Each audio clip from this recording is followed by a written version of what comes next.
universidad que sostiene la bóveda del magisterio político, que hunde sus cimientos desde la nota de Pío VI, y será el reverendo don Javier Villa Arellana, sacerdote de la fraternidad sacerdotal de San Pío X, quien hace un año abrió este ciclo formativo con la conferencia Cristo Rey sobre la encíclica de Quo Primas de Pío XI, el que represente este documento magisterial. Javier, muchas gracias. Muchas gracias.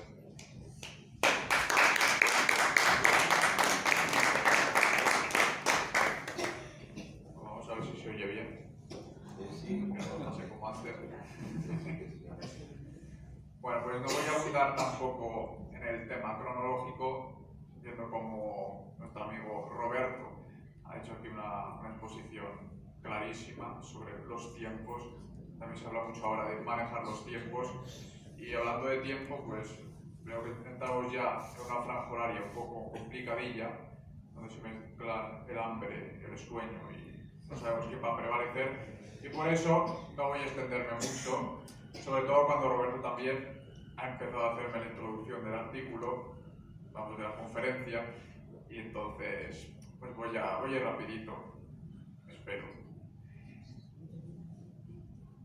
Hemos visto también cómo Roberto ha destruido el socialismo, ha destruido el marxismo, y como también ha insinuado, y no solo ha insinuado, sino que ha dicho claramente, el socialismo, el marxismo, es una criatura, digamos que es una consecuencia lógica, una consecuencia necesaria de las burguesas. Y por eso, León XIII, sin duda, juzgó útil, juzgó necesario, juzgó sumamente conveniente hablar desde un prisma filosófico de lo que es Fernando, y por eso es muy conveniente que reflexionemos sobre esta palabra que oímos tan habitualmente, la libertad. Todos los partidos, creo que no hay ninguno que no reivindique la libertad. Libertad que, como vemos, es la misma palabra, pero se ha dado lugar a tantas opciones políticas radicalmente distintas, es que se le está dando unos significados no solo contrarios, sino contradictorios. Y por eso tenemos que recurrir a los maestros, y en este caso el maestro más relevante que puede haber sobre este mundo, que es el representante de nuestro Señor Jesucristo sobre la tierra, que es su vicario, el Papa. Tratar sobre el tema de la libertad desde un punto de vista filosófico, como hemos dicho, no dando unas condenas usando de su autoridad como vicario de Cristo y custodio de la revelación divina que transmitió nuestro Señor, sino como un doctor en filosofía, sin duda iluminado como estaba por las luces sobrenaturales de la fe, pero intentando convencer a aquellos que desde el punto de vista filosófico habían fundamentado las libertades en el sentido liberal, intentando convencer y, por supuesto, refutando sus errores. La libertad, esta palabra, ha servido, como bien sabemos, para argumentar una cosa y la contraria, para impulsar grandes progresos, también para justificar las peores de las tiranías, y además de para apuntalar tanto sublimes discursos como vanas soflamas, y en nuestros tiempos sin duda que es más bien lo segundo. El liberalismo ha sido sin duda el gran triunfador de esta batalla por el uso de la palabra de libertad. No en vano, su nombre de liberal viene de libertad, como cualquier persona puede inferir fácilmente. Y el liberalismo se ha apropiado de la palabra, como hemos dicho, y ha usado y abusado de ella a su guisa para favorecer sus intereses revolucionarios, a menudo reaccionarios, a veces impíos, siempre impíos. ¿Por qué? Porque no aguardan la primera de las piedades, que es reconocer el supremo dominio de Dios sobre todas las realidades y en particular sobre las realidades humanas, tanto individuales como sociales. Vamos pues ya a abordar esta introducción que hace el Papa León XIII en esta encíclica Libertas Praestantissimum de 1888, encíclica de la cual nos separan pues más de un siglo, pero que sin duda sigue estando de plena vigencia, como no estaba la Cuarta Cura, como no estaba el Sílabos y como no está, en general, todo documento pontificio que emane de la revelación de la doctrina de nuestro Señor Jesucristo y que emane también de la filosofía perenne. Este saber que viene de la utilización de nuestra razón, de la utilización sana de la inteligencia, del entendimiento que nos ha dado Dios nuestro Señor, y que, igual que la revelación, procede del mismo Dios. Todo lo que conocemos, sea en el plano natural como en el plano sobrenatural, viene de Dios. Y por lo tanto, no puede haber contradicción alguna entre lo que conocemos por nuestra inteligencia y lo que conocemos por la fe, por esta luz sublime y sobrenatural que nos ha dado Dios. Pues bien, la libertad, lejos de ser una cosa negativa, como ahora podríamos tender a pensar después del horrible uso que se ha hecho de ella en los últimos tiempos, toda la vida ha habido pecado, pero en estos últimos tiempos la libertad ha sido la excusa para cometer las peores atrocidades, tanto en el orden natural como en el orden sobrenatural. Es un don propio y exclusivo de los seres racionales. Como nos ha dicho Roberto sobre el burro, los animales no son libres, por mucho que ahora tendamos también a pensar que los animales pues pueden elegir lo que pueden comer, pueden elegir cómo vestirse, si les gusta el jerseycito rosa o les gusta de color azul, en fin, los animales están impulsados por su instinto que escrito en su naturaleza Dios y que les lleva a su conservación, porque Dios evidentemente quiere conservar lo que ha creado. Pues bien, la libertad, como hemos dicho, es propia y puede corromperse, pero de eso hablaremos después.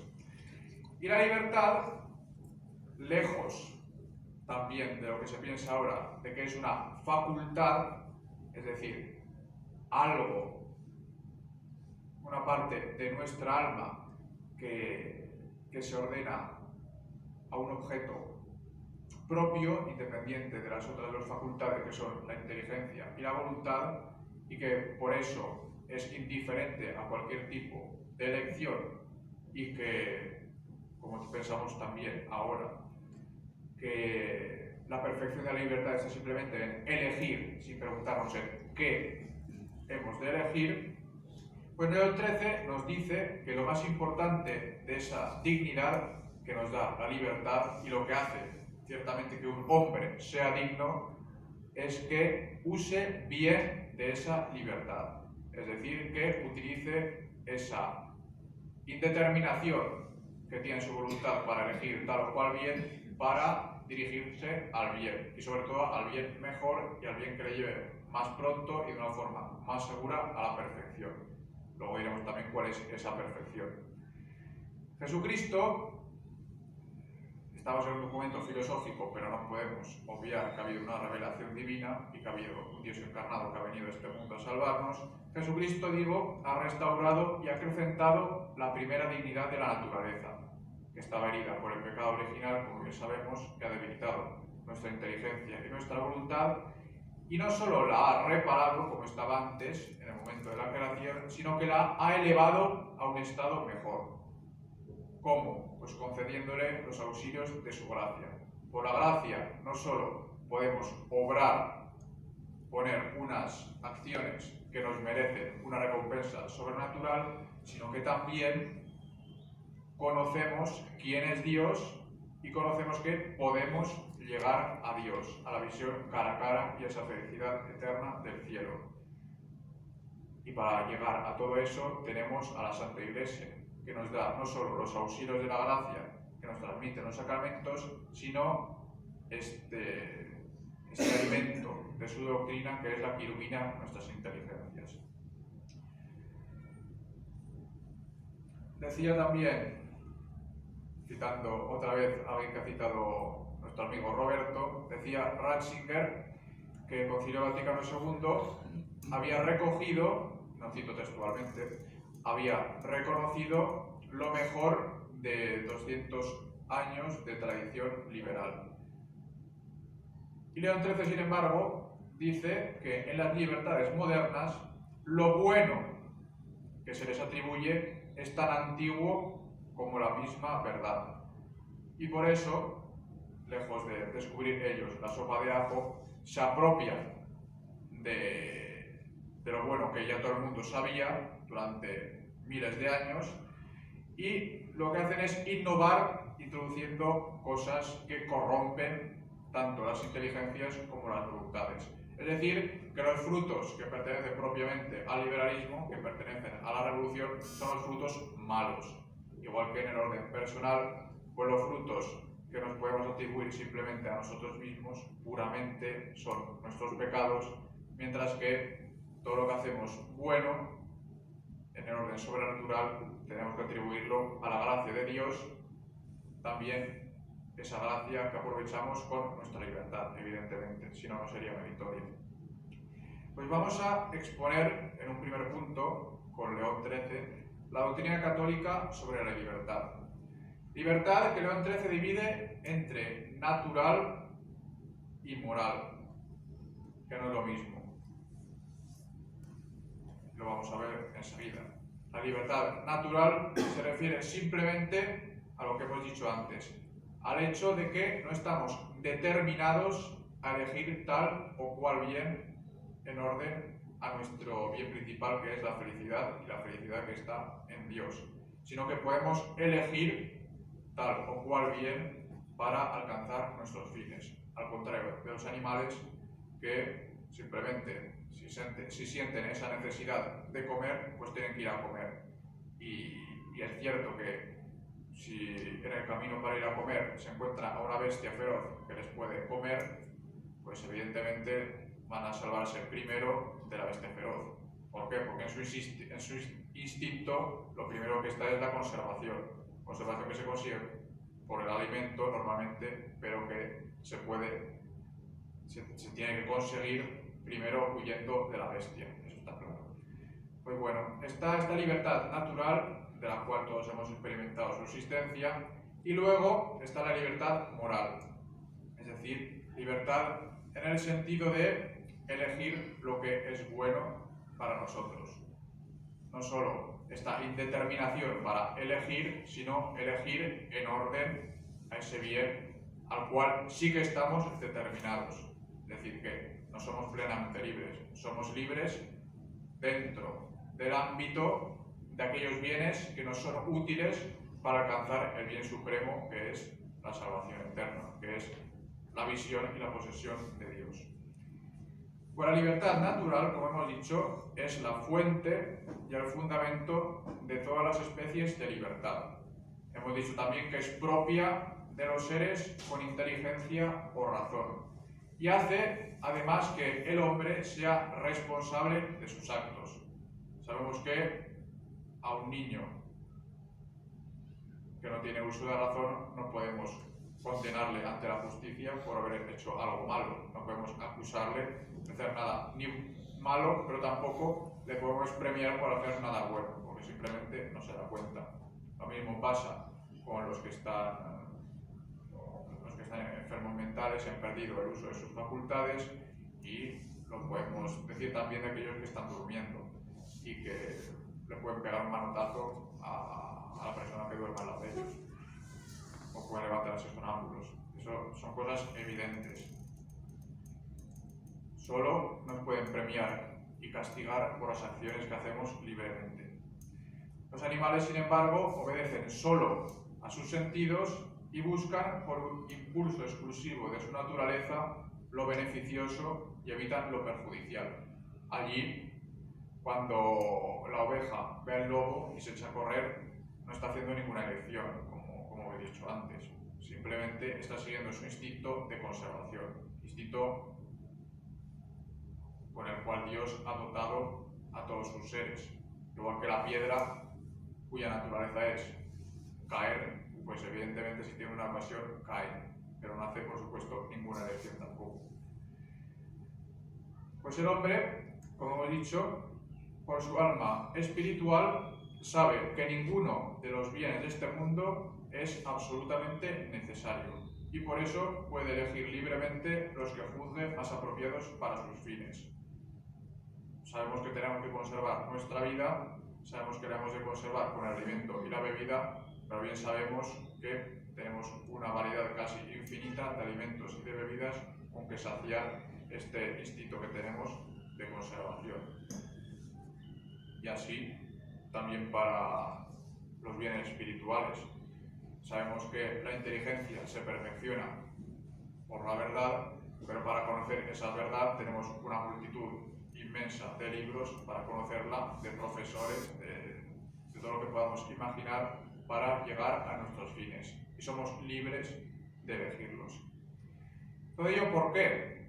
Pues la libertad, si queremos reconocer auténticamente la libertad tal y como es, tenemos que postular primero que el alma humana no procede de las cosas corporales ni depende de ellas para su conservación, sino que es creada directamente por Dios. Es decir, que si queremos defender la libertad, primero tenemos que defender la espiritualidad del alma humana, y de la espiritualidad viene su inmortalidad. ¿Por qué? Porque si podemos juzgar de los bienes que nos son más necesarios o simplemente de los bienes que más nos convienen, tenemos que estar por encima de esos bienes. Porque claro, si nuestra alma viniera de las cosas corporales, no tendríamos esa altura o ese criterio para juzgar de esas cosas. Simplemente estaríamos inmersos en ellas y estaríamos determinados por ellas. Es decir, que el que piense que el alma no es espiritual, cosa que no tanta gente dice, pero la gente que piense que el alma desaparece después de que nos muramos, al fin y al cabo está negando por consecuencia la libertad. Y de hecho, tanto los herejes, ya desde los primeros tiempos, que defendían el fatalismo, pasando por Lutero también, en el siglo XVI, que negaba la libertad, porque para él la naturaleza humana estaba corrompida y por lo tanto estábamos determinados al pecado, como los materialistas modernos. Hemos hablado de los marxistas, que ven en la historia no un conjunto de decisiones libres, sino un mecanismo que se cumple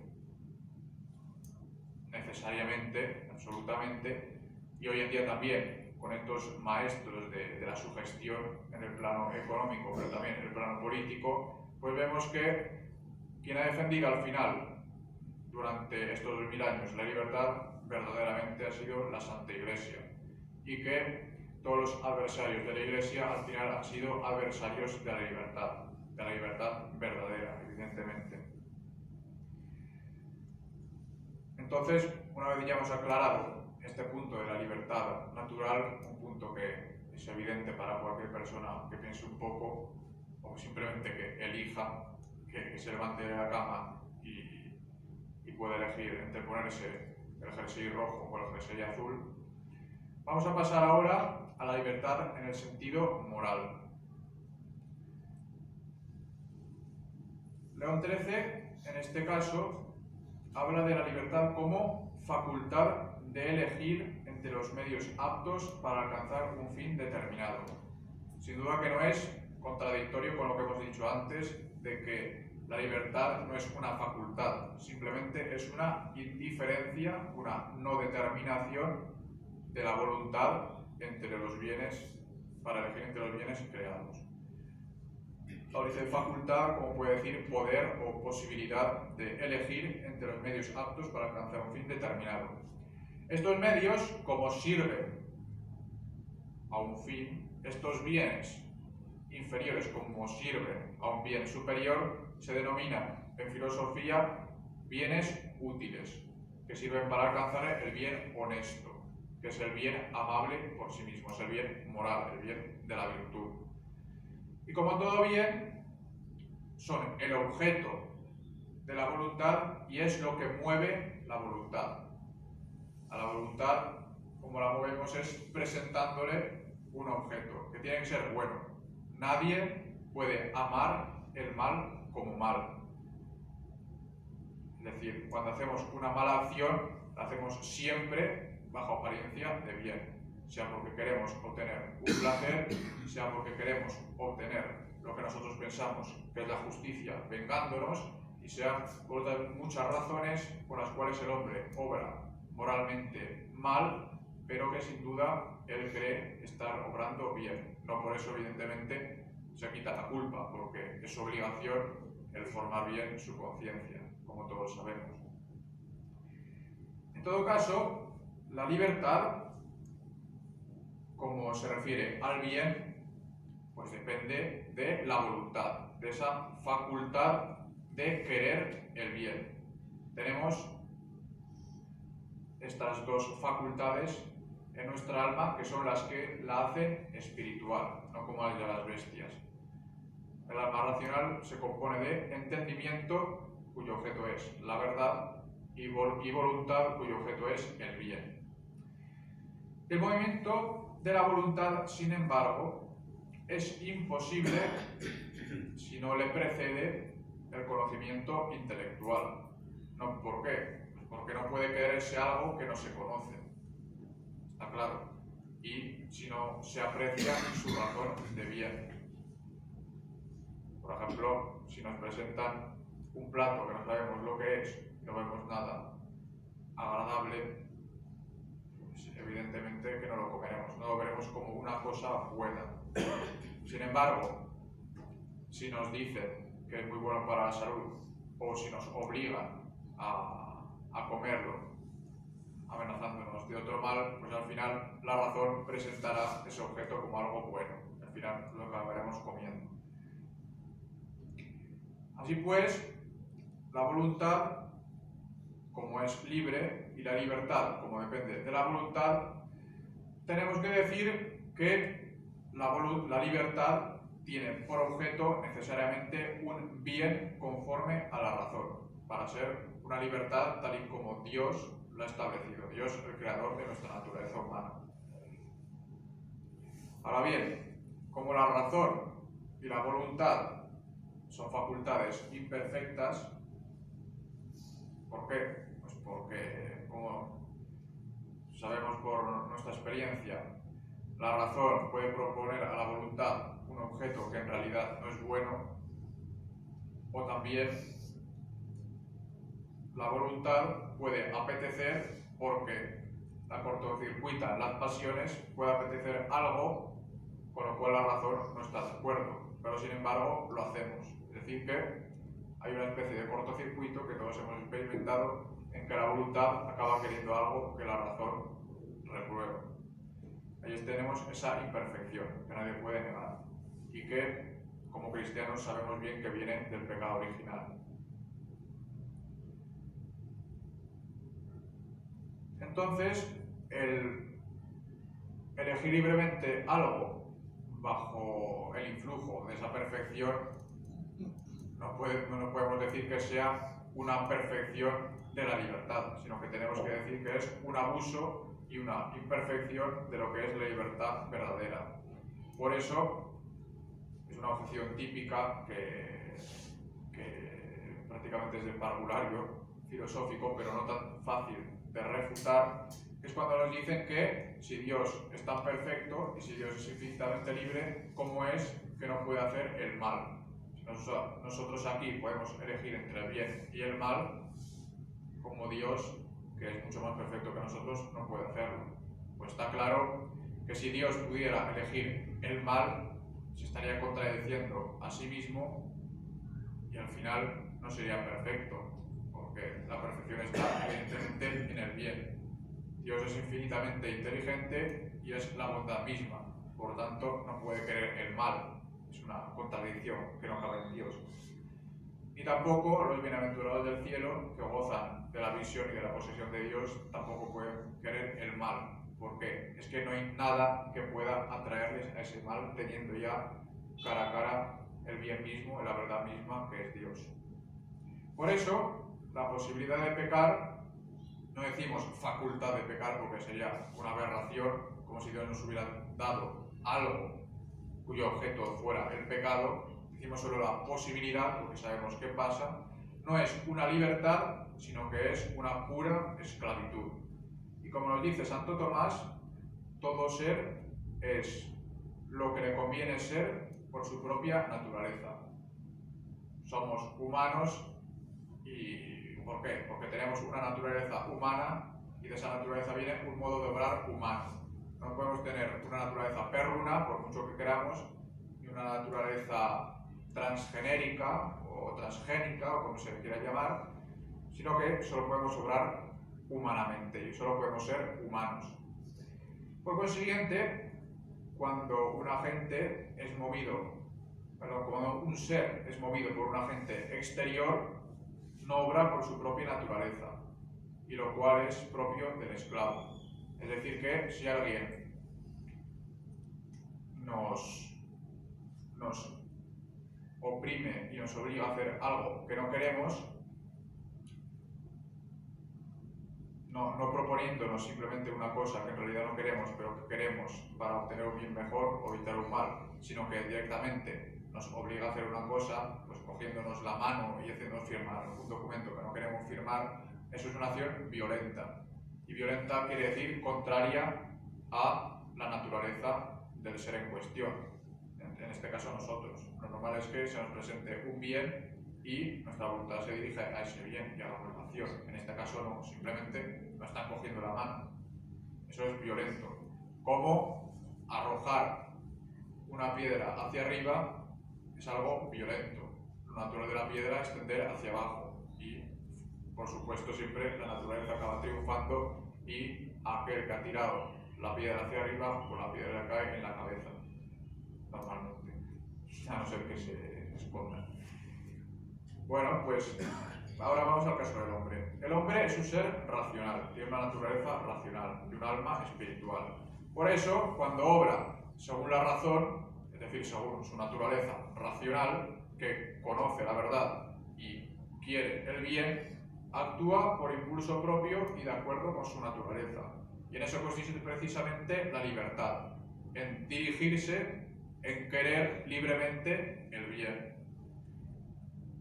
Y por el contrario, cuando peca, ¿qué hace? Pues obrar contra la razón que le enseña cuál es el bien y sin embargo no lo quiere, quiere lo que es el mal, y por lo tanto obra contra la naturaleza y ya no es libre, sino que es esclavo del pecado. Luego, el que comete el pecado es siervo del pecado. Es una palabra de la Escritura, pero que perfectamente conviene también a la filosofía. Cualquier persona que piense un poco de forma recta puede llegar a esta conclusión. ¿Y qué pasa? Que siendo así la condición de la libertad humana, siendo que, como bien sabemos, pues tantas veces nos equivocamos, tantas veces usamos mal de la libertad, hace falta una guía, hace falta un auxilio que guíe, que dirija hacia el bien nuestras decisiones. Y este auxilio es principalmente la ley. La ley que dirige nuestros movimientos al bien y los aparta del mal.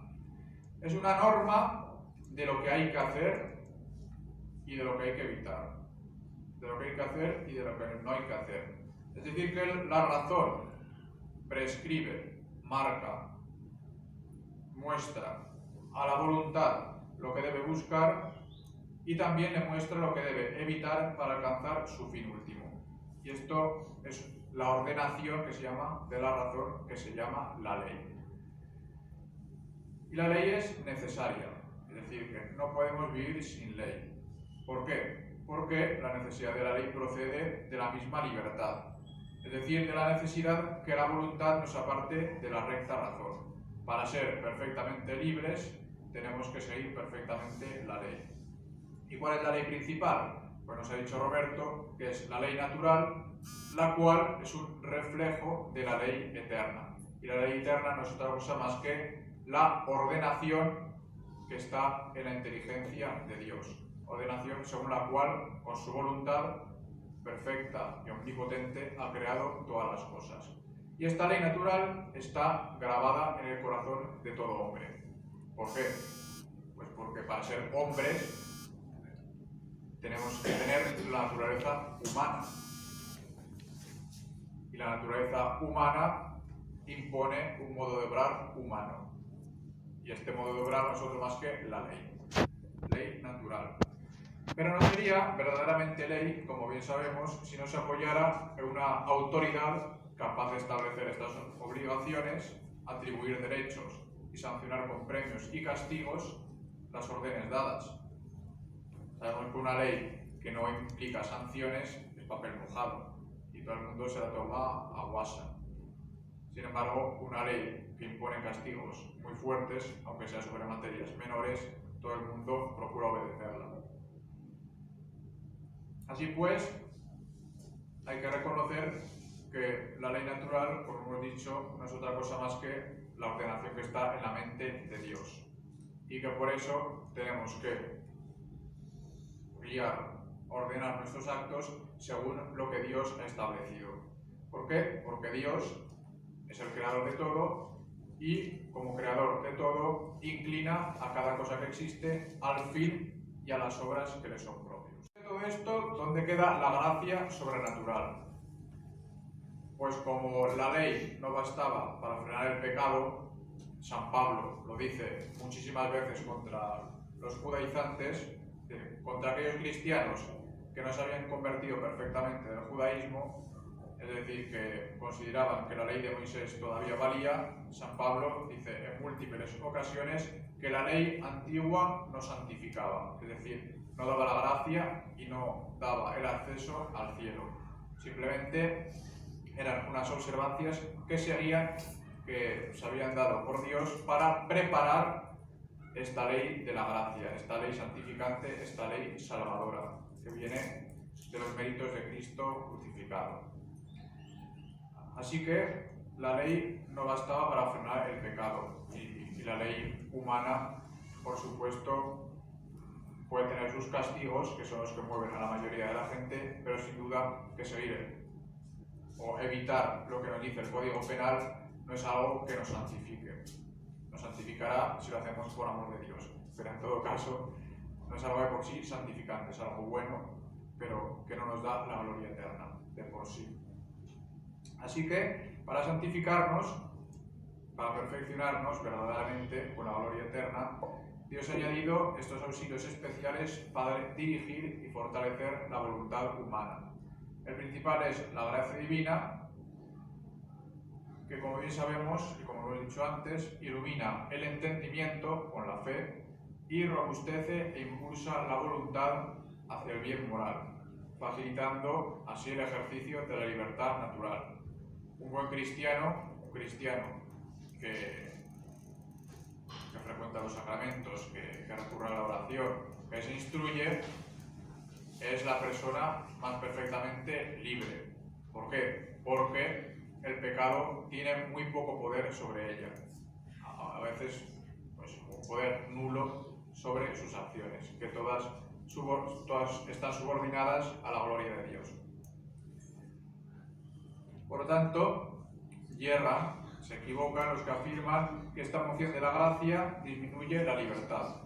¿Por qué? Pues porque es contradictorio que el autor de la naturaleza mueva a sus criaturas fuera del orden que él mismo ha dispuesto. Es decir, que la gracia, cuando Dios toca nuestro corazón y nos convierte, no está siendo violento, porque Dios es el que tiene acceso a todo lo que somos, porque es nuestro creador, precisamente. No tendría sentido que Dios nos creara y que se autoimpusiera el no poder influir sobre nosotros. Influye, pero de una forma muy superior a la de la naturaleza. Y, como hemos dicho antes, lo que es violento es contrario a la naturaleza, pero la acción de Dios no es violenta porque supera y mejora la naturaleza. Vamos ahora a otra especie de libertad moral. Estábamos todavía dentro de la libertad moral. Libertad moral de la que hemos hablado en el plano individual y ahora vamos a pasar al plano social, que no tiene mucho más, porque se aplica lo mismo que acabamos de decir. Lo que hemos dicho con respecto al individuo se aplica a los hombres unidos en sociedad, porque la ley humana, que es la promulgación de lo que lleva al bien común de los ciudadanos, es a la sociedad, la ley humana es a la sociedad lo que la razón y la ley natural es al individuo. Es decir, que simplemente, igual que nuestros actos tienen que estar regidos por la ley natural. En el plano social, los actos de los ciudadanos han de estar regidos por la ley humana. Y de estas leyes humanas, algunas lo único que hacen es indicar lo que es bueno o malo por naturaleza. Hemos hablado del caso del Código Penal, que nos dice que matar es malo y que al que mate se le va a imponer una pena. Sin embargo, si no hubiera Código Penal, cualquier persona bien nacida tendría claro que matar es malo. Así que lo que hace el legislador no es más que recordar lo que dice la ley natural. Y se limita a lograr, por medio de una disciplina común, con esos premios, esos castigos, la obediencia de los ciudadanos. Otras, sin embargo, proceden del derecho natural también, pero no directamente como hacer el bien y evitar el mal, no matar, no robar, etc., sino que proceden del derecho natural de una forma remota e indirecta. O sea que es el legislador, según las circunstancias de cada sociedad, el que tiene que derivar concretamente cómo se ha de aplicar la ley natural en cada momento y en cada lugar. Esas son las leyes humanas propiamente dichas. Las otras, pues podemos decir que son leyes divinas positivas. Esta es la ley humana positiva, o sea, la ley que el legislador dicta según su prudencia para aplicar concretamente lo que son los mandatos de la ley natural. Está claro que si dijéramos a alguien que tiene que pararse delante del semáforo en rojo porque conviene que todo ser busque su conservación, pues la verdad es que haría falta un esfuerzo de raciocinio muy importante para derivar de ese precepto natural la obligación concreta de código de circulación de pararse delante del semáforo en rojo. Pero es evidente que también ese precepto tan pequeño deriva de la ley natural y deriva del mandato de Dios, pero de una forma, como hemos dicho, remota e indirecta. Y todas estas disposiciones lo que hacen es llevar al ciudadano a obrar virtuosamente y, de este modo, buscar el bien y evitar el mal. Y buscar el bien y evitar el mal no solo de los individuos, sino de las sociedades como tales. Sabemos que el bien tiende a difundirse y por eso es tanto mejor, más perfecto el bien cuanto más se difunde. Y así lo ha hecho Dios porque no se conformó con ser Él la bondad misma, sino que quiso esparcirla, distribuirla entre sus criaturas cuando creó el universo. Bueno, pues entonces tenemos que derivar de este aspecto, del aspecto de que la ley humana se deriva necesariamente de la ley natural, de la ley divina, que toda aquella disposición del legislador humano, por muy constituida una autoridad que esté y por mucha pompa que le dé, si contradice a esa ley natural, lo que está haciendo es un simulacro, lo que está haciendo es una parodia, lo que está haciendo es un paripé y lo que está haciendo es una ofensa a Dios. Y esta ley, por mucho que se escriba en el BOE y por mucho que se promulgue con la firma del rey, es una ley nula. ¿Por qué? Porque no viene de esa ley que es el principio de todas, que es la razón de Dios, la ley eterna. Ahora mismo, pues los católicos van tomando conciencia de la nulidad de muchas leyes, sobre todo con el tema del aborto, pero recordemos que el aborto no es más que la consecuencia última de la negación del poder de Dios sobre la sociedad. El aborto, cualquier persona bien nacida, aunque no sea cristiana, estará en contra, porque es una abominación, repugna a cualquier naturaleza, no solo la humana, sino la animal, que tiende también a su conservación. Sin embargo, en temas de fe, en temas de reconocimiento de la religión verdadera, que es la religión católica, pues ya hace mucho tiempo que se están dando leyes nulas. La primera, la Constitución Española de 1978, cuando dice que el Estado ha de ser aconfesional y cuando dice, como decía Roberto, que la soberanía viene del pueblo. Esos artículos son plenamente nulos y nulos de todo derecho. ¿Por qué? Pues porque contradicen el mandato de Dios y atentan contra los derechos de Dios, que es el supremo legislador. Son cosas que parecerían evidentes, pero que por desgracia no lo son, incluso entre los jerarcas de la Iglesia. Están encantados con el Estado aconfesional light, confesional descafeinado, pero en todo caso aconfesional, y por lo tanto que ofende a los derechos de Dios. No hay que decirlo de otra manera. Entonces, como resumen de todo esto, la naturaleza de la libertad humana incluye necesariamente la necesidad. Para ser libres verdaderamente tenemos que obedecer a esta razón suprema y eterna que no es otra más que la autoridad de Dios. Y el dominio divino, lo decimos otra vez, no debilita y no violenta de ninguna manera la libertad humana, sino que la defiende y la perfecciona. ¿Por qué? ¿Qué es la perfección? Pues es alcanzar el fin al cual está ordenada la naturaleza del ser. ¿Ya que está ordenada nuestra naturaleza? A la felicidad. Felicidad que no es otra cosa más que la verdad suprema y el bien supremo, que es el mismo Dios.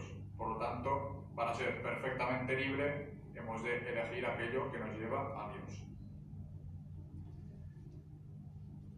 Ya hemos dicho en la introducción que la Iglesia, por mucho que digan sus detractores, ha sido siempre la primera y la principal defensora de la libertad individual, pero también social. ¿Por qué? Pues porque la ley evangélica, en primer lugar, supera con creces a todos los monumentos, tanto filosóficos como legales, de la antigüedad pagana. Antigüedad pagana que, sin duda, por la razón, había llegado a un gran desarrollo, y tenemos leyes griegas o romanas o de cualquier otra civilización que son mucho más justas que las leyes que tenemos ahora mismo, pero sin duda pecaban de crueldad y pecaban de ciertas imperfecciones que venían del pecado original, y sin duda no conocían la revelación y no conocían quién era Dios, no conocían que Dios se había encarnado y no conocían que todo hombre estaba llamado a la bienaventuranza eterna, a la felicidad eterna por el bautismo y por la obediencia a la Santa Iglesia. La ley evangélica es superior porque nos lleva a una santidad desconocida para los antiguos y desconocida ahora, por desgracia, para el común de los mortales. Y esta santidad, como acerca el hombre a Dios, le da una libertad mucho más perfecta, libertad que está en el control de las pasiones que no cortocircuitan a la razón y fuerzan a la voluntad, y está en esta libertad que viene de la renuncia al pecado. Habíamos dicho que el que peca se hace esclavo del pecado. La ley evangélica, la gracia, nos da el liberarnos del pecado y por lo tanto el ser perfectamente libres. Otro, no solo indicio, otra prueba irrefutable de la superioridad de la ley evangélica y de que esta es la que garantiza perfectamente la libertad, está en que donde la Iglesia se ha implantado, donde la palabra de Dios se ha sembrado en los corazones y ha germinado, es donde ha desaparecido la barbarie. Y vemos cómo ahora, renunciando a esta ley evangélica, vamos ya a la ley de la selva. Ley que ya no solo no respeta la vida de todos los que nacen, sino que ni siquiera respeta la naturaleza de los que ya existen, porque quiere cambiarles el sexo y quiere incluso privarles de los medios de conservar la especie. Como hemos dicho antes, todo lo que existe tiene ese instinto de conservación y a todo ser le repugna el no poder seguir manteniendo su especie en la existencia. Y sin embargo, nosotros estamos privando a largo plazo, Dios no lo quiera, a nuestra especie de la existencia por este absurdo control de la natalidad y por este suicidio fundamentado en buena medida en el panteísmo, como decía Roberto también, porque si al final todo lo que existe es Dios, pues nosotros somos simplemente unas miajillas de la divinidad, pero hay otras, como los pajarillos, como los mares, como los vientos. Al final somos como aquellos que quieren hacerse quemar y esparcir sus cenizas, es decir, unirse otra vez y para siempre en el seno de la Pachamama. En fin. Bueno, pues salimos de la barbarie y volvemos a la autoridad de la Santa Iglesia, que manda a sus miembros la obediencia al poder legítimo, porque todo poder, toda autoridad viene de Dios. Y quien resiste a la autoridad está al final resistiendo a Dios. Autoridad, por supuesto, cuando tiene el derecho de mandar, cuando lo manda en el ámbito de sus competencias y cuando en nada se opone a la autoridad divina. En ese caso, si la autoridad inferior desobedece a la superior, nos tenemos que quedar con la superior y por eso es lícito desobedecer a los hombres si estos están desobedeciendo a Dios. Hay que obedecer antes a Dios que a los hombres. Por mucho que haya sellos, por mucho que haya BOE y por mucho que haya promulgaciones pomposas en el Congreso. Entonces la Iglesia nos ha quedado claro que es la defensora auténtica de la libertad. ¿Y quiénes son los liberales? Pues los liberales son los corruptores y son los que han destruido la verdadera noción de libertad, tratando como libertad lo que es puro abuso y pura licencia.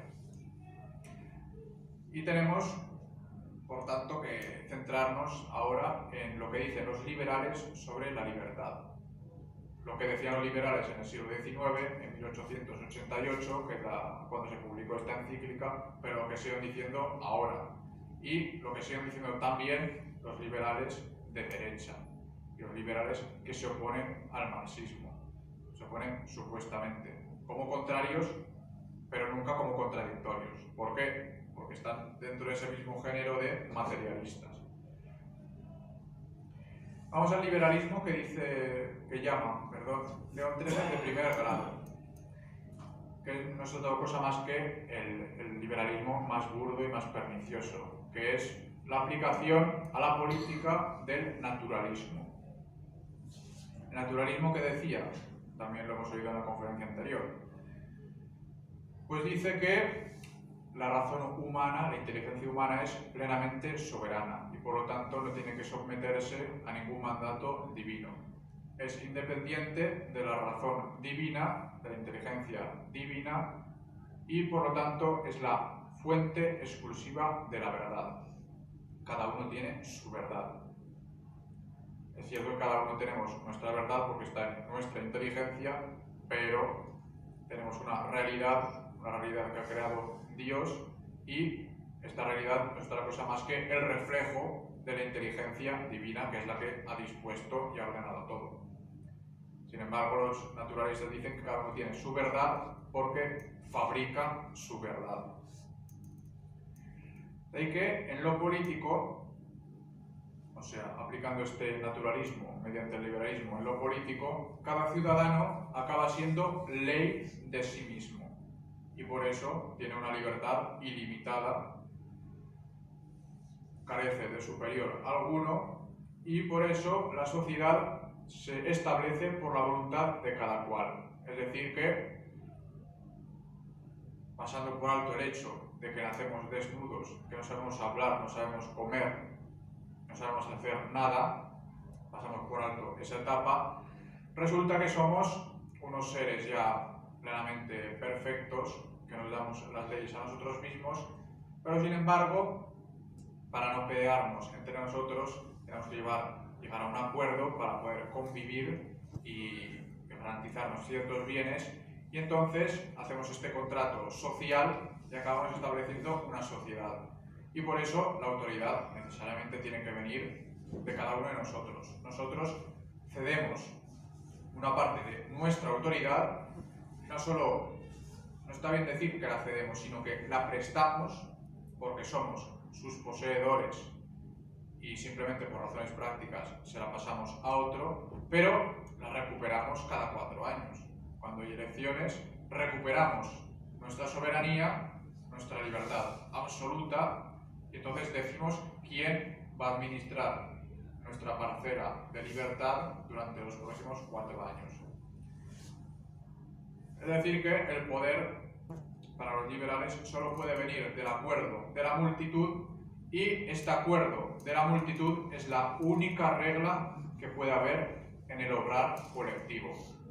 O sea que no podemos invocar a Dios, no podemos invocar a la naturaleza, no podemos invocar a nuestros padres, no podemos invocar a un bien común extrínseco a la misma sociedad, sino que para argumentar en política y para imponer algo en política solo podemos invocar el argumento de la multitud. Es decir, tenemos 50 más 1 y eso ya no solo es dogma de fe, sino que es regla de nuestro obrar. Y es bueno porque así lo ha dicho el 51% de los sufragios. Todo esto contradice claramente a la razón. ¿Por qué? Porque se opone a la naturaleza la pretensión de que no hay vínculo alguno entre el hombre o el Estado y Dios, que es el legislador supremo y universal. Hemos dicho antes que para argumentar esto obviábamos el hecho de que hemos venido a este mundo desnudos, hemos venido a este mundo sin que nadie nos lo preguntara, hemos venido a este mundo sin quererlo ni poder quererlo, y por eso mismo decir que ahora somos nosotros los dueños, los que nos autodeterminamos en todo, pues es obviar una realidad que conocemos todos. Sabemos que venimos de nuestros padres y que nuestros padres al final vienen de Dios, y que Dios es el que nos ha puesto la naturaleza humana y que Dios ha determinado que nosotros fuéramos seres sociables por naturaleza, porque tenemos necesidades individuales que no podemos satisfacer si no es con el obrar colectivo, con este ayudarse mutuamente.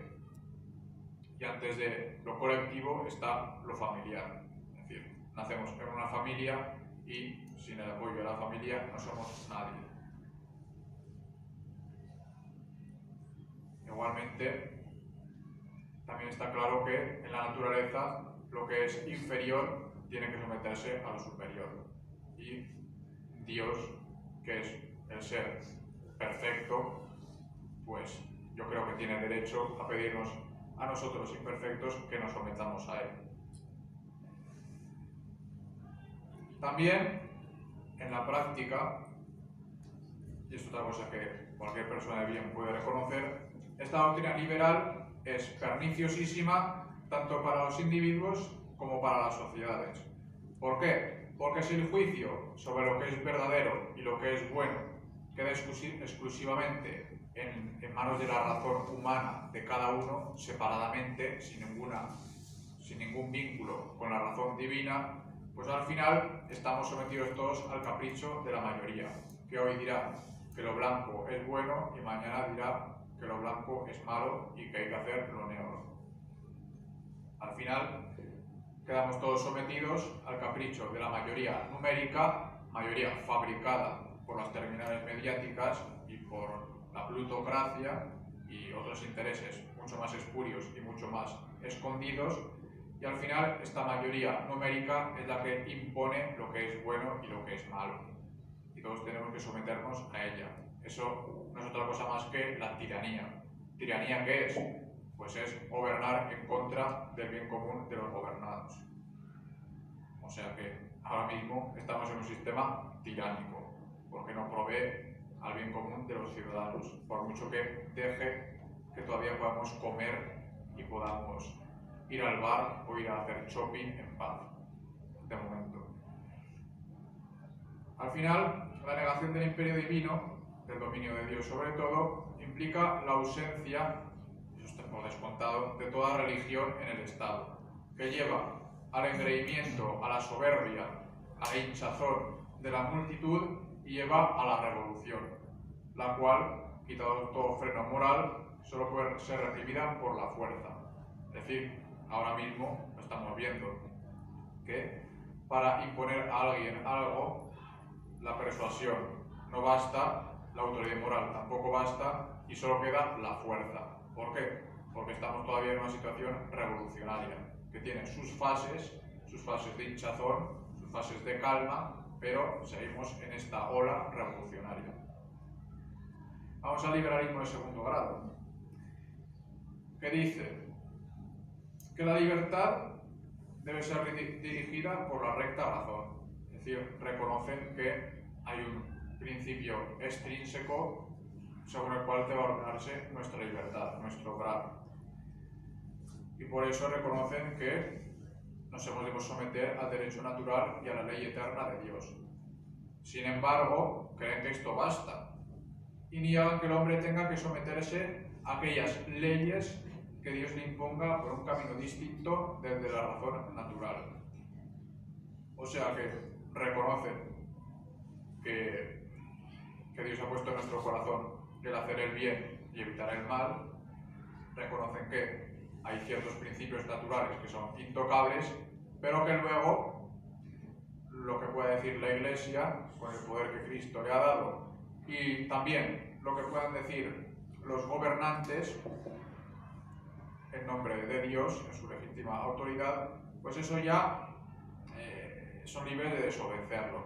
Allí pues ya no pueden obedecerlo sí, personalmente, pero no sienten que eso sea un mandato para ellos.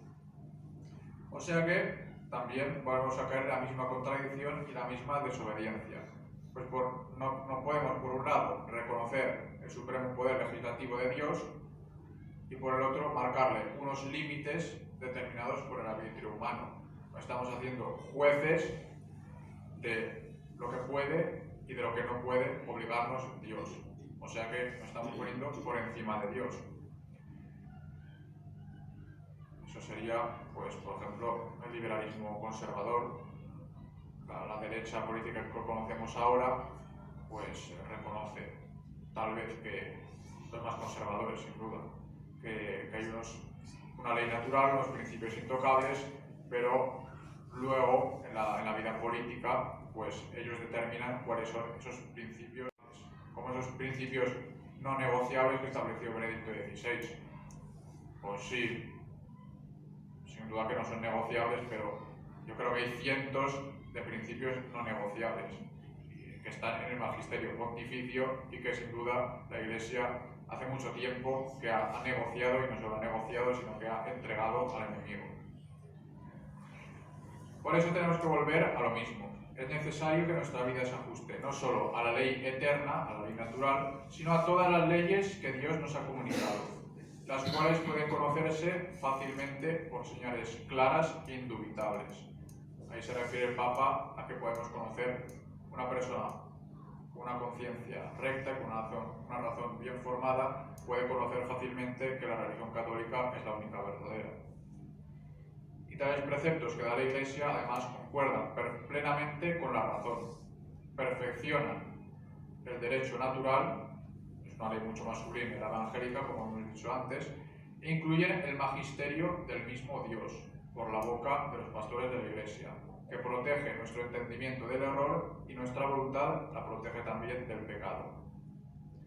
Bueno, pues pasemos al liberalismo del tercer grado, que es el último, por suerte. Y es el de aquellos que son un poquito más moderados todavía y afirman que las leyes divinas deben, por supuesto, regular la conducta de los particulares, pero no la del Estado. Y por ende, es lícito en la vida política apartarse de los preceptos de Dios y de su Iglesia y legislar libremente sin tenerlos en cuenta. Y de ahí brota la necesidad de la separación entre la Iglesia y el Estado. Esta doctrina es lo que el observador exterior, que no conozca la doctrina anterior, podría interpretar como la doctrina de la Iglesia, después del Concilio Vaticano II. Es decir, que la Iglesia reconoce muy firmemente que todo el mundo tiene que buscar la verdad y tiene que adherirse a ella, porque si no le pueden pasar cosas muy malas, pero en lo público tenemos lo que se llama la autonomía de lo temporal. Es decir, que el hombre en privado tiene unas leyes muy claras de Dios a las cuales debe adherirse, pero en público debe buscar el consenso. Y el bien de la sociedad sin duda que es el consenso. O sea, lo que la mayoría considere que es bueno. Es decir, que pasamos al liberalismo de que hemos hablado antes, en sus últimas consecuencias. Simplemente unos paños calientes para calmar a ciertos escrupulosos. Y por eso se equivocan también estos liberales, porque la naturaleza exige que la sociedad proporcione a sus miembros los medios necesarios para vivir virtuosamente, es decir, según las leyes de Dios. Es absurdo que si la sociedad ha sido establecida por Dios para nuestro bien, no nos dé los bienes más importantes que hemos de obtener, que son los bienes espirituales, y que se conforme con darnos los bienes materiales, que esos también los alcanzan los animales sin necesidad de andar haciendo gobiernos y andar haciendo estados. Y el bien espiritual está, por supuesto, en la virtud. Por eso también es contrario a la naturaleza que el Estado puede despreocuparse de esas leyes divinas o establecer una legislación que las contradiga. Por el contrario, el gobernante tiene la obligación de procurar a la sociedad no solo la prosperidad material, que es lo que pasa ahora mismo, que la política es más que economía, sino también y principalmente los bienes espirituales, los bienes que alcanzamos por la virtud. Y para aumentarlos, estos bienes, no puede haber más adecuado que las leyes establecidas por Dios mismo. Si queremos que una máquina funcione bien, tendremos que ver primero cómo el fabricante quería que funcionara y para qué la ha creado el fabricante. Por otro lado, el poder político y el religioso, a pesar de tener fines y medios específicamente distintos, el poder político se refiere al bien común temporal y sus medios para obtenerlo son las leyes, tenemos también el bien común espiritual, el bien común sobrenatural, que es el que alcanzamos por la gracia, y eso es lo que nos da la Iglesia. Son fines y medios distintos, pero no separados. ¿Por qué? Porque son los mismos hombres los que deben alcanzar esos bienes, el bien común, el bien temporal y el bien, más bien, mejor decir, el bien natural y el bien sobrenatural. Y por eso es normal que el poder político y el poder religioso se pongan de acuerdo para legislar sobre aquellas materias que son mixtas, es decir, sobre las que coinciden tanto el ámbito natural como el ámbito sobrenatural. Por eso nunca es lícita la separación Iglesia-Estado. Hay distinción Iglesia-Estado, pero nunca separación. Y como ambos poderes precisamente proceden de Dios, el conflicto sería absurdo y contrario a la voluntad divina. Así pues, son necesarios procedimientos para evitar disputas, procedimientos que conocemos ya del andar de los siglos, que son muy viejos y que convendría redescubrir. Bueno, pues vamos a pasar rápidamente por las falsas conquistas del liberalismo, para ver si acabamos a las 2, pero no alargarme mucho más. La primera es la libertad de cultos. Libertad de cultos que, por la vía del Concilio Vaticano II, también se asume como una conquista del catolicismo. Liberal, por supuesto. Los liberales, ¿qué sostienen con respecto a la libertad de cultos? Consecuencia de todo lo anterior, pues que cada uno puede profesar a su arbitrio la religión que prefiera o no profesar ninguna. Ya vimos en el último encuentro de Asís, o en el penúltimo, en el antepenúltimo, cómo se invitó incluso a un ateo. Es decir, que ya no solo se reconoce a todas las pseudo-religiones, sino que ya se reconoce la licitud del ateísmo, o en todo caso su importancia en el plano filosófico. Todo lo cual es contrario a la verdad. ¿Por qué? Porque la principal obligación de los hombres para con Dios y de los hombres simplemente es dar a Dios el culto de la religión y de la piedad. ¿Por qué? Porque lo primero es reconocer que dependemos totalmente de Dios como nuestro origen y nuestro fin supremo. Además, sin la virtud de religión no puede haber virtud auténtica. ¿Por qué? Porque la virtud moral es la que tiene por objeto todo aquello que es bueno. Y si no reconocemos aquello que es lo que es más bueno, que es Dios, que es la bondad misma, pues quiere decir que toda otra virtud no tiene ningún valor, porque no está ordenada al bien supremo de cuando vienen todos los bienes. Por eso la religión, que se ordena directa e inmediatamente a Dios, es la regla suprema de todas las virtudes. Y por eso el hombre impío, el hombre irreligioso, por mucho que haga algunos actos buenos, verdaderamente buenos, sin duda que él no está siendo bueno. O sea, también nos hemos de quitar de la cabeza eso de que sí, no le gusta la religión y tal y cual, pero es bueno. Es bueno en ciertos aspectos, sin duda hay que reconocer su bondad y Dios la reconoce, pero en todo lo que es su ser humano no es bueno. Y es lo que va a pasar cuando dejemos este mundo. Dios nos va a juzgar sobre nuestra bondad, pero bondad total, bondad intrínseca de nuestra alma. Y si no somos buenos del todo, ya sabemos dónde vamos a acabar. Y si seguimos profundizando sobre la religión, reconocemos que el hombre tiene que profesar una religión, pero tiene que profesar alguna de ellas, porque son contradictorias y solo una puede ser la verdadera. ¿Y cuál ha de ser? Pues la que podemos reconocer fácilmente por unas notas de santidad y unas notas de virtud que ninguna otra tiene. Esa es, como bien sabemos, la religión católica, nuestra santa religión.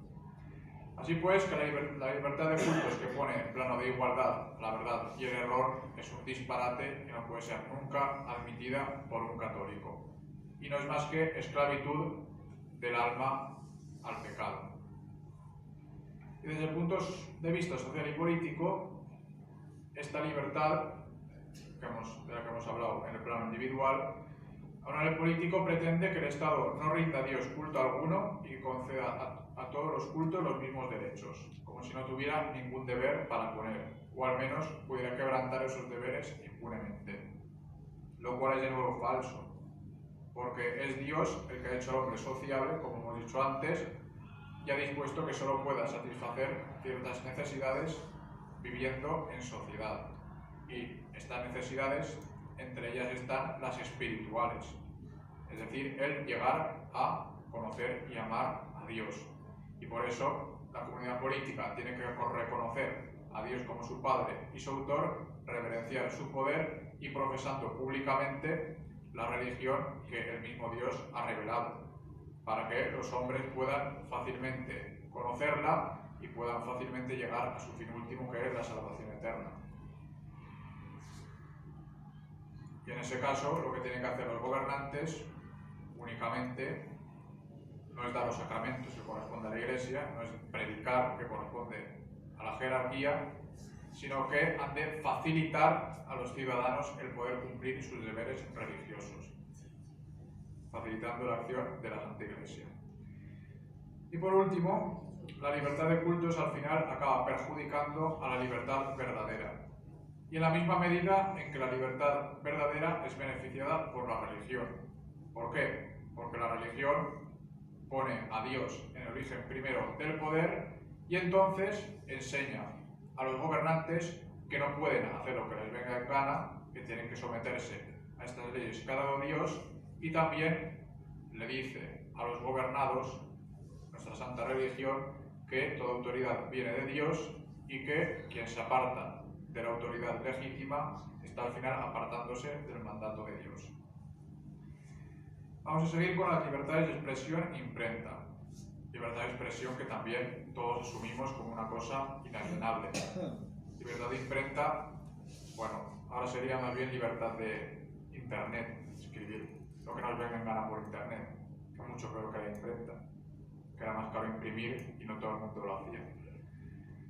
Pues bien, los liberales dicen que todo el mundo tiene derecho a propagar todas las doctrinas que le vengan en gana, sin ningún tipo de límite, a no ser el bien público o en la guerra, por ejemplo, el secreto que se impone para que el enemigo no conozca nuestros planes. ¿Y qué nos dice la Iglesia? Pues que existe el derecho a propagar en la sociedad solamente todo lo que es verdadero y virtuoso. ¿Por qué? Porque la sociedad tiene por fin el bien de los ciudadanos. ¿Y qué hacen las opiniones falsas y los vicios? Pues infectar a la sociedad e impedir que los ciudadanos alcancen el fin para el cual han sido creados. Por lo tanto, ¿qué debe hacer el gobernante si está bien buscando el bien de la sociedad? Pues reprimir a aquellos que difunden doctrinas falsas. Y sobre todo los intelectuales. León XIII dice depravados, pero al final creo que ya es una redundancia. Cuando hablamos de intelectuales, pues sabemos que no van a decir nada bueno, por desgracia. Y son los más peligrosos. ¿Por qué? Porque la inmensa mayoría de los ciudadanos, por los artificios de su estilo y muchas veces por su erudición verdadera, pero puesta al servicio del mal, son incapaces de refutar sus errores y al final se los acaban tragando, sobre todo si disponen de terminales mediáticas como las que todos conocemos. En un régimen normal serían reprimidos, en nuestro régimen son alentados. Sin embargo, a pesar de todo eso, ¿qué dice la Iglesia? Pues que las materias opinables, y que son muchísimas, dejadas por Dios a la libre discusión de los hombres, cada uno puede exponer lo que juzgue conveniente. Y de hecho, sabemos bien, por la filosofía y por la teología, que el legítimo intercambio de pareceres es lo que hace descubrir muchas veces la verdad. Y sin duda, perfeccionar nuestro conocimiento de ella. En las materias opinables, que son prácticamente todas.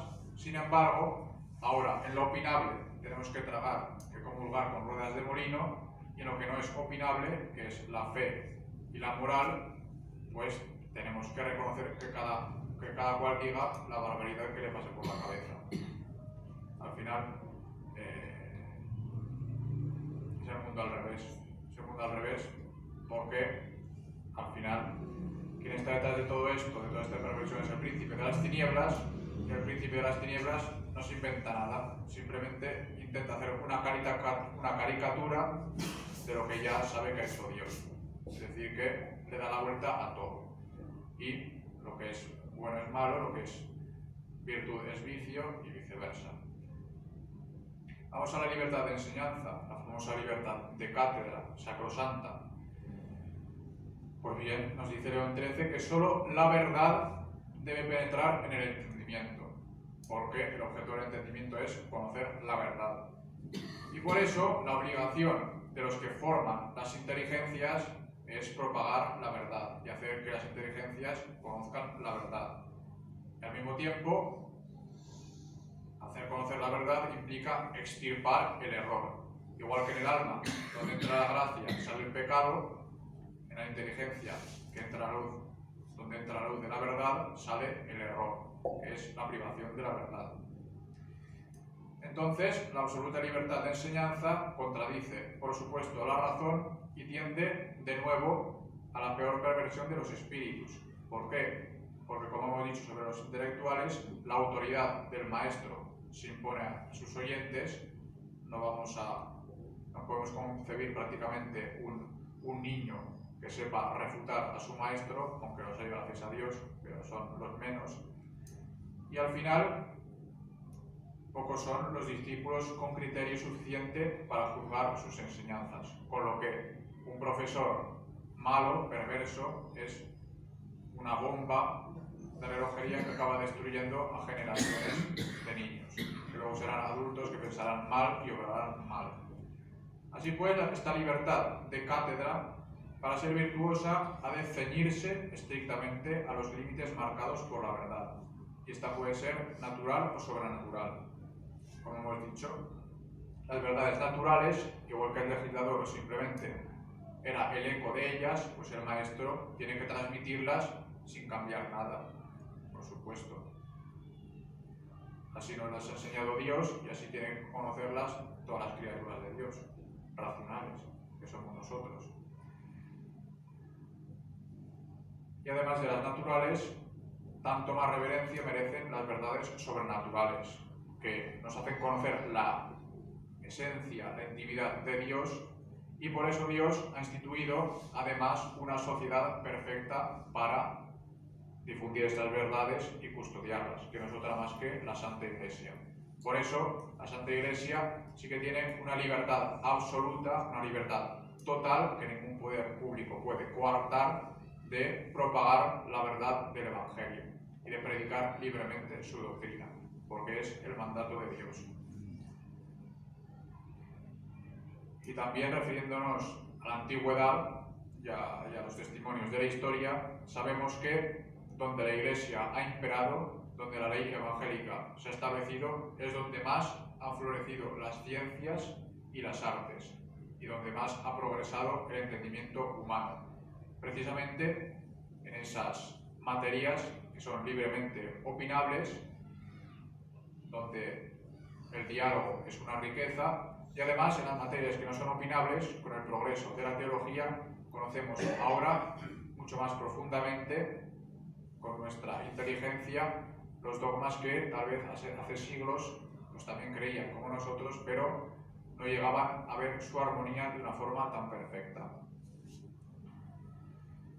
Vamos a la libertad de conciencia ahora, que es más sutil. Si nos referimos, como decíamos sobre la libertad de cultos, a que es lícito que cada uno piense lo que quiera de una forma errónea, de una forma virtuosa, todo en plano de igualdad, pues esta opinión ha quedado claramente refutada. Es ilícito que cada uno piense lo que le venga en gana en cosas que han sido determinadas por Dios. Es decir, no nos es lícito abrazar el error porque Dios ha creado nuestra inteligencia para la verdad. Sin embargo, si por libertad de conciencia queremos decir el hecho de que el hombre tiene derecho a seguir, según el mandato de su conciencia, las órdenes de Dios, sin que pueda haber ningún poder que le coarte, que le impida hacer el mandato de Dios, pues hemos de reconocer que hay, por supuesto, libertad de conciencia, libertad para hacer lo que Dios nos manda, según nuestra conciencia. Porque si no somos conscientes, tampoco Dios nos lo va a premiar, como he dicho antes. El acto humano es el acto libre, y Dios quiere que hagamos lo que quiere de una forma libre, porque es nuestra naturaleza. Libertad que, curiosamente, acaban negando los liberales, porque hablan mucho de libertad de conciencia, pero después, en la práctica, si queremos evitar el pecado y somos funcionarios públicos, pues resulta que es el Estado el que nos castiga. Es cierto que ahora se ha desarrollado mucho la idea de la objeción de conciencia, pero la objeción de conciencia al final no deja de ser más que el Estado que concede como dueño del bien y el mal y de lo que se puede pensar o no se puede pensar, que concede que en ciertos ámbitos haya hombres que se puedan oponer a sus mandatos. Pero sin duda es el Estado el que dice en qué mandatos puede oponerse el hombre. Y además pone en pie de igualdad todas las opiniones, tanto el testigo de Jehová que se niega a hacer la mili como el doctor católico que se niega a hacer un aborto. Son cosas totalmente distintas. Y por eso la única objeción de conciencia lícita es la del cristiano, la del católico, que rehúsa cumplir aquello que contraría el mandato de Dios. Bueno, pues vamos avanzando, ya nos queda un poquito. Llegamos a la idea de tolerancia. Hemos visto las libertades liberales, que son falsas, están reprobadas y lo estarán para siempre, por mucho que cambien los tiempos. Y ahora vamos a la idea de tolerancia. Tolerancia, que tengámoslo claro, siempre se refiere al mal. No toleramos el bien, toleramos el mal. Es decir que la persona tolerante es en realidad una persona paciente. Y el jactarse de ser tolerante por aceptar como bienes opiniones que son malas es una contradicción. Al final, el que se dice tolerante está reconociendo que todo lo que está tolerando son cosas malas y que él mismo está hablando mal porque está reconociendo como bien lo que es malo. En fin. Bueno, pues el Papa reconoce con dolor, León XIII, que estas doctrinas liberales han calado y que están ya haciendo sentir sus amargos frutos. Y que la Iglesia, como madre compasiva, pues ya sabe que no puede extirpar el mal de raíz en unos pocos días. Y que tampoco en ese momento, como no lo tiene ahora, tiene el poder de imponerse de una forma inmediata y de una forma, por supuesto, violenta. La Iglesia se dedica a proponer la palabra de Dios y es el hombre el que tiene que libremente, naturalmente, racionalmente, conocer y abrazar esa palabra que Dios le ha revelado. Y entonces, a la vista de la debilidad humana y de estos errores perniciosísimos que se han propagado por todo, la Iglesia como madre compasiva permite que los poderes públicos toleren estos males, es decir, no los arranquen de raíz por miedo de que el arrancar de raíz esa cizaña cause la muerte de muchas espigas de trigo que tal vez están por ahí de casualidad. Es decir que la Iglesia reconoce a los poderes públicos el tolerar el error y el vicio siempre y cuando eso sirva para alcanzar un mayor bien o sirva para evitar males mayores. Pero eso jamás puede implicar una aprobación del mal en sí mismo, una aprobación del error o del vicio en lo que tiene de erróneo y de vicioso. Hay que seguir, como dice Santo Tomás, el ejemplo de Dios, que permitiendo el mal en el mundo, ni quiere que se haga el mal, ni quiere tampoco que no se haga. Simplemente lo que hace es permitir que se haga, permitir que haya males, y eso es bueno. ¿Por qué? Porque todo concurre al bien de aquellos que aman a Dios.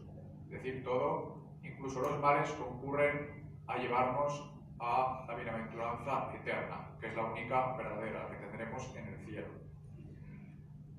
Así pues, nos dice León XIII, cuanto mayor es el mal que se tolera en un Estado, tanto mayor es la distancia que separa a este régimen político del régimen perfecto.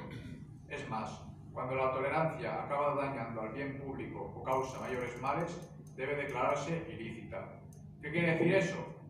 Que al contrario de lo que decían los católicos americanos en la época del concilio, de que su sociedad era la perfecta porque había plena libertad religiosa y claro, los que eran católicos lo eran por plena convicción porque no había nadie que los empujara.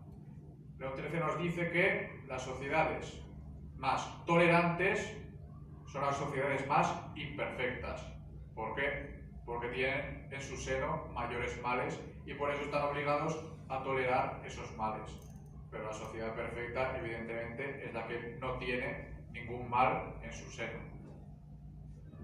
En todo caso, la libertad indiscriminada que defienden los liberales no debe ser jamás buscada por sí misma. Es decir, la libertad religiosa, tal y como nos propone el concilio, no debe ser jamás buscada por sí misma. ¿Por qué? Porque es contrario a la razón que la verdad y el error gocen de los mismos derechos. Parece evidente, pero intenten cualquiera de ustedes salir a la calle y presentárselo al primero que encuentren. León XIII luego pasa al juicio crítico sobre las diversas formas de liberalismo, que al final es una nueva refutación de todo lo que hemos dicho anteriormente.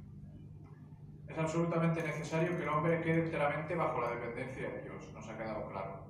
Por eso es inconcebible una libertad humana que no esté sumisa a Dios y sujeta a su voluntad. Que ¿Qué es negar eso? Pues no es libertad, sino abuso. Y este abuso es el liberalismo.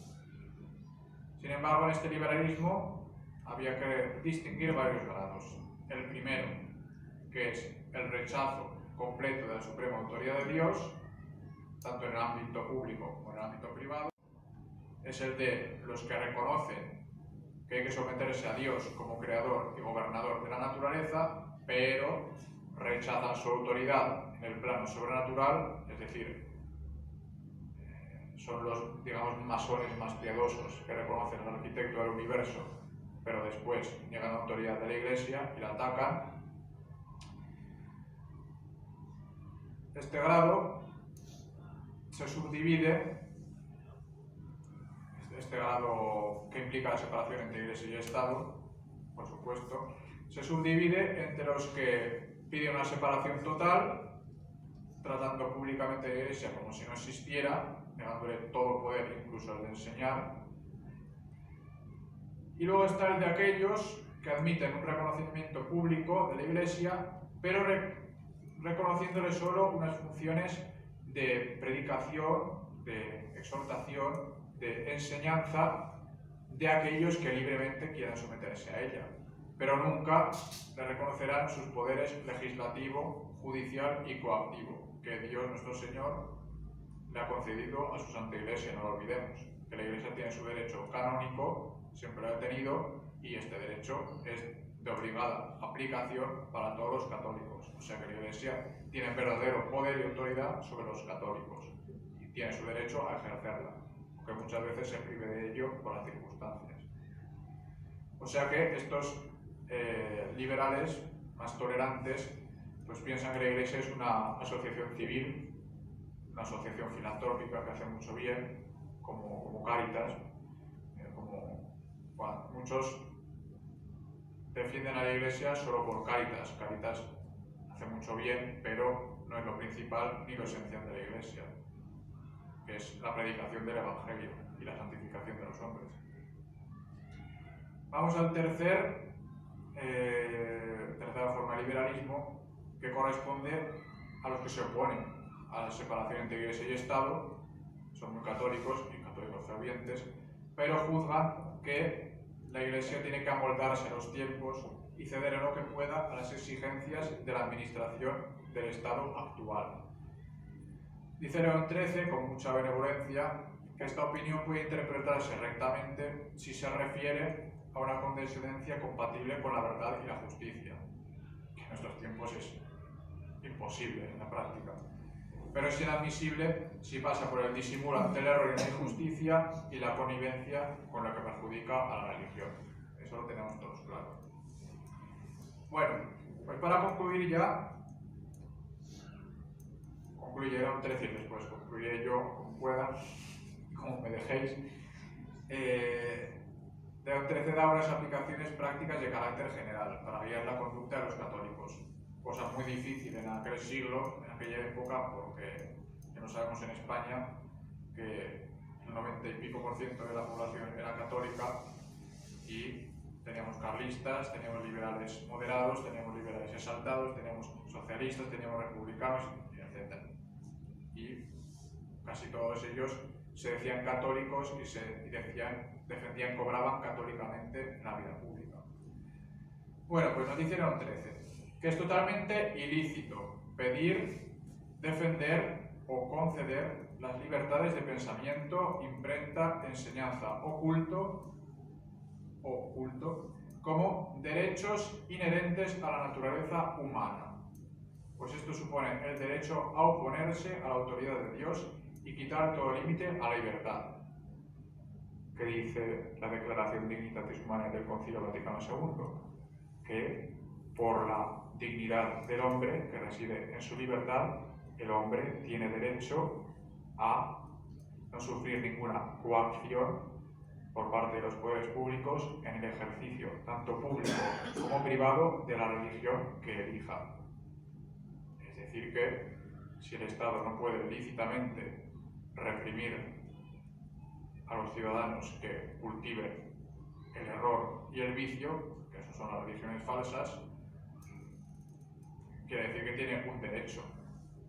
O sea que la Iglesia conciliar, más bien los jerarcas de la Iglesia después del concilio, están reconociendo esta libertad de cultos condenada ya por León XIII y por el sílabo ya no digamos.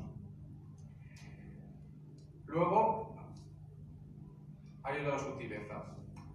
Si estas libertades falsas están reconocidas por el Estado, usen de ellas los ciudadanos para el bien, pero juzguen de ellas como lo hace la Iglesia. Es decir, que una libertad solo es legítima si sirve para practicar más fácilmente la virtud. Es decir, que hoy en día podemos usar de la libertad de expresión, de la libertad de cátedra, de la libertad de pensamiento, de la libertad de imprenta, para propagar el bien, mientras nos deje. Lo cual no implica que pensemos que estas libertades están bien, en el sentido que se aplican hoy en día.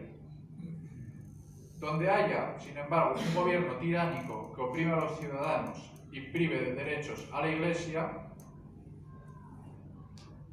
es lícito procurar al Estado otra organización política más moderada que permita a los ciudadanos obrar libremente, de tal manera que, donde se concede licencia para el mal, por lo menos no se impida practicar el bien.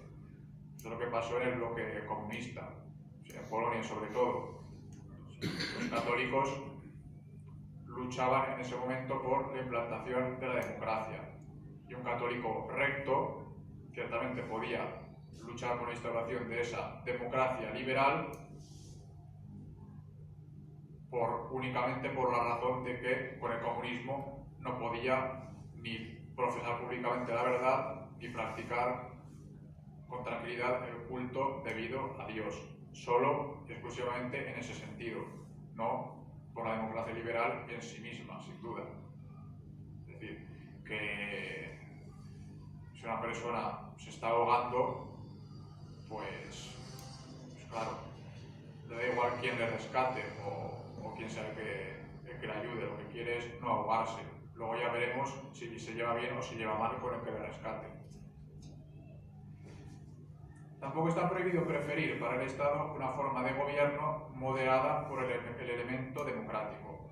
Es decir, no una democracia como soberanía popular, sino una forma de gobierno lícita, católica, moderada por un elemento democrático. Es decir, que los ciudadanos voten. Los ciudadanos voten no es malo por sí mismo. De hecho, en las comunidades religiosas toda la vida se ha votado al prior o al abad. Sí. Lo que pasa que no decimos que el prior o el abad sea depositario de la soberanía popular de los monjes. Ahí está la cosa. Es decir, la Iglesia no se opone a la elección democrática. Se opone a una democracia que vaya contra los derechos de la Iglesia y que vaya contra la autoridad de los ciudadanos y de la autoridad de Dios, por supuesto. También reconoce León XIII que es bueno participar en la vida política, a menos que por las circunstancias de tiempo y lugar se imponga otra conducta. En aquella época, León XIII exigió a los franceses que participaran en la República, es bastante discutible. Por el contrario, prohibía a los italianos que participaran en el reino de Italia. Es decir, que siempre es bueno participar en la política, pero tenemos que ver en qué medida nuestra participación legitima el régimen perverso o, por el contrario, ayuda a salvar lo salvable y a mejorarlo. Es una cuestión de prudencia sobre la cual no podemos alargar mucho. Tampoco condena a la Iglesia el deseo de los pueblos de liberarse de la dominación de una potencia extranjera o de un tirano, siempre y cuando pueda realizarse sin violar la justicia.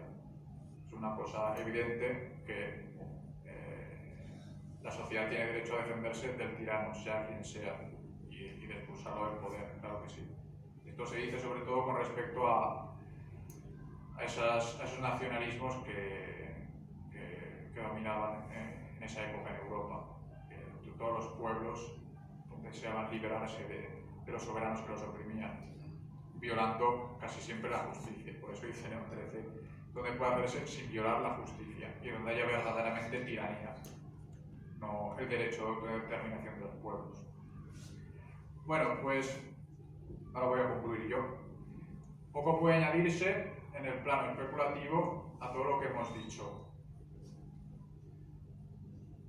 Tampoco puede añadirse mucho en el panorama práctico, porque estos principios son bien claros y creo que son muy aplicables a nuestras circunstancias actuales. Cómo se han de aplicar, como digo, habría que hablar mucho. En todo caso, lo que podemos sacar de esta encíclica, de León XIII, es que, primero, tenemos que rechazar con todas nuestras fuerzas el liberalismo y sus falsas libertades.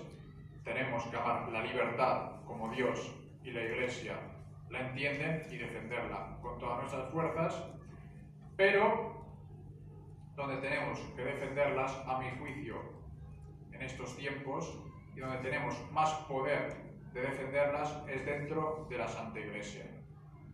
¿Cómo?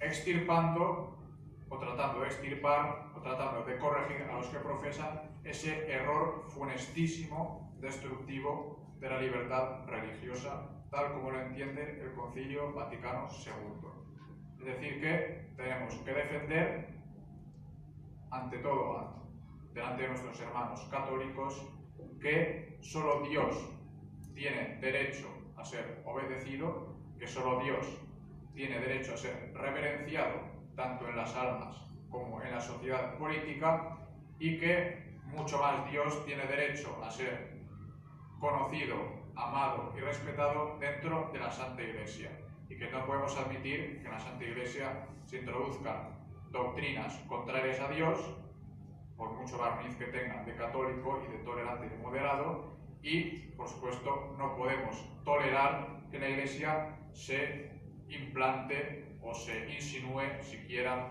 la idolatría, como estamos viendo, por desgracia, en estos últimos tiempos. Por eso, si queremos defender la verdadera libertad y el bien común de nuestra sociedad, hemos de garantizar primero la libertad auténtica de la Iglesia, es decir, la libertad de que la Iglesia predique y practique lo que Dios mismo le ha confiado. Y por eso hemos de luchar contra aquellos pastores y aquellos fieles que impiden a la Iglesia que se exprese y que viva libremente. ¿Cómo? Con nuestro esfuerzo, con nuestra oración, con nuestro ejemplo y también con nuestra palabra, formándonos como Dios quiere, aprovechando y haciendo fructificar esos talentos que Dios nos ha confiado y teniendo como fin último de nuestra vida esa unión con Dios. No olvidemos que si no estamos unidos a Dios, sin duda que tampoco podemos hacer que los demás se unan a Dios, y tampoco podemos llevar un combate fructuoso, un combate fructífero para la mayor gloria de Dios. Pues que el Señor nos conceda esta gracia por intercesión de su Madre Santísima. Creo que hay